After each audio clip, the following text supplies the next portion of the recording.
Oke, baik. Assalamualaikum warahmatullahi wabarakatuh. Perkenalkan, nama saya Putri Lestari dengan NPM B1A 022036. Di sini saya akan menjelaskan terkait poster dengan materi hukum pidana adat di Indonesia secara general. Pengertian hukum adat ini dirumuskan para ahli pada seminar dengan tema hukum adat dan pembinaan hukum nasional yang diselenggarakan di Yogyakarta pada 15 sampai dengan 17 Januari 1975.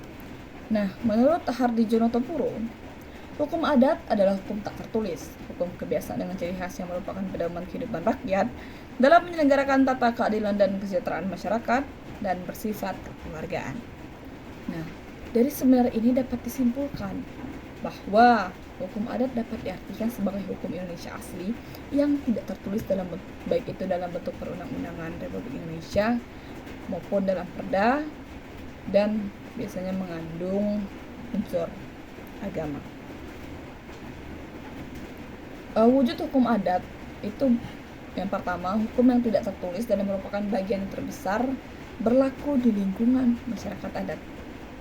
Hukum yang tidak tertulis dan merupakan bagian terkecil ditemui di lingkungan masyarakat adat seperti peraturan-peraturan perundangan yang dikeluarkan oleh raja-raja atau sultan terdahulu, biasanya disebut peranataan kalau di Bali, kemudian pesuara-pesuara atau titik suara kalau di Aceh, dan terakhir disebut sarakata. Di setiap daerah biasanya mempunyai istilah-istilah masing-masing. Nah, di dalam hukum adat Indonesia akan terlihat corak-corak tertentu yang merupakan penjelmaan dari struktur kejiwaan dan cara berpikir dari bangsa Indonesia itu sendiri. Artinya, hal tersebut telah tercermin melalui hukum adat itu sendiri. Dari pernyataan tersebut dapat disimpulkan bahwa hukum adat merupakan bagian dari aspek kebudayaan bangsa Indonesia. Nah, corak hukum adat ini dapat dilihat dari beberapa sumber, seperti corak tradisional. Contohnya itu masyarakat Minangkabau menarik garis keturunan dari perempuan dan masih dipertahankan hingga saat ini. Kemudian masyarakat Batak menarik garis keturunan dari laki-laki dan itu juga masih dipertahankan hingga saat ini. Kemudian ada corak keagamaan. Contohnya masyarakat di Indonesia di beberapa tempat itu masih menganut kepercayaan animisme, dinamisme, kemudian ada magisme dan religiusme. Nah, hal ini juga masih dipertahankan hingga saat ini di beberapa daerah. Walaupun di Indonesia memiliki 6 agama yang diakui, akan tetapi secara adat masih ada beberapa kepercayaan yang masih dipertahankan dari nenek moyangnya hingga saat ini. Kemudian adanya corak kebersamaan. Nah, masyarakat adat ini lebih dikenal kehidupan bersama-sama atau bersifat komunal dalam bentuk kekeluargaan, tolong-menolong, dan gotong royong, dan itu masih dipertahankan di seluruh wilayah Indonesia sampai saat ini. Biasanya tuh di tempat tinggal kita itu masih dipertahankan. Setiap weekend ada gotong royong, kegiatan gotong royong dalam menjaga kebersihan di lingkungan, atau bisa jadi juga gotong royong di beberapa daerah itu dalam pembuatan rumah di salah satu masyarakat, dan masyarakat yang lain ikut membahu menyelesaikan rumah yang dibuat tersebut. Nah, dasar yang membentuk masyarakat adat biasanya yang pertama adanya faktor genealogis atau garis keturunan. Ini biasanya disebut patrilineal, matrilineal, bilateral, dan parental. Nah, masyarakat adat ini biasanya lebih mudah terbentuk apabila dia mempunyai garis keturunan yang sama. Yang kedua, adanya faktor teritorial atau wilayah. Contohnya, semisal kita lagi di luar daerah dan kita menemukan orang dari daerah yang sama dengan kita, otomatis rasa keakraban atau keluarganya tuh lebih dekat karena kita mempunyai wilayah yang sama, bahasa yang sama, sehingga dinilai kita juga memiliki keakraban lebih dekat gitu.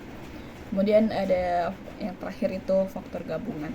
faktor gabungan ini sudah dia mempunyai keturunan yang sama, wilayah yang sama, otomatis terbentuknya masyarakat adat di lingkungan tersebut itu lebih cepat. Kemudian hukum adat ini telah diakui di Indonesia pada pasal 2 Undang-Undang Peralihan, pada pasal 2 aturan peralihan pada Undang-Undang Nomor 1 Tahun 2023. Pada pasal ini juga menjelaskan lebih mengakui lebih terang gitu adanya hukum adat di Indonesia. Karena pada pasal 2 ini menyatakan bahwa hukum pidana adat diakui selama masih hidup dan selaras dengan nilai-nilai Pancasila, HAM, serta prinsip hukum umum yang diakui bangsa-bangsa.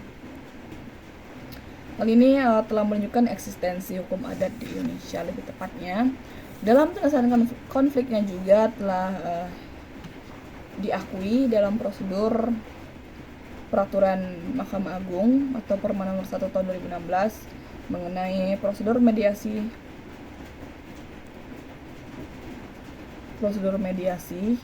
kalau di pengadilan. Kemudian pada Undang-Undang Nomor 15 Tahun 2020 tentang Restoratif Justice. Nah, sebetulnya dari dua undang-undang ini dapat kita tarik garis kesimpulan bahwa kan penyelesaian hukum adat itu biasanya bersifat kekeluargaan. Nah, dari dua undang-undang ini dapat kita lihat bahwasannya hukum adat ini lebih terlihat eksistensinya apabila nanti kita undang-undang hukum pidana Indonesia telah berlaku di 2026 nanti, karena yang pertama telah didukung oleh Perma Nomor 1 Tahun 2016, kemudian Undang-Undang Nomor 15 Tahun 2020 tentang Restoratif Justice. RJ ini lebih dikedepankan daripada jalur litigasi atau penyelesaian di pengadilan. Itu seperti itu. Nah, hukum adat juga telah diakui di Undang-Undang Dasar 1945. Jadi dasarnya itu sudah sangat kuat mengenai keberadaan penyelesaian sengketa atau masalah-masalah adat. Sekian dari saya. Apabila banyak kekurangan saya mohon maaf. Kepada Allah saya mohon ampun. Wabillahi taufiq wal hidayah. Wassalamualaikum warahmatullahi wabarakatuh.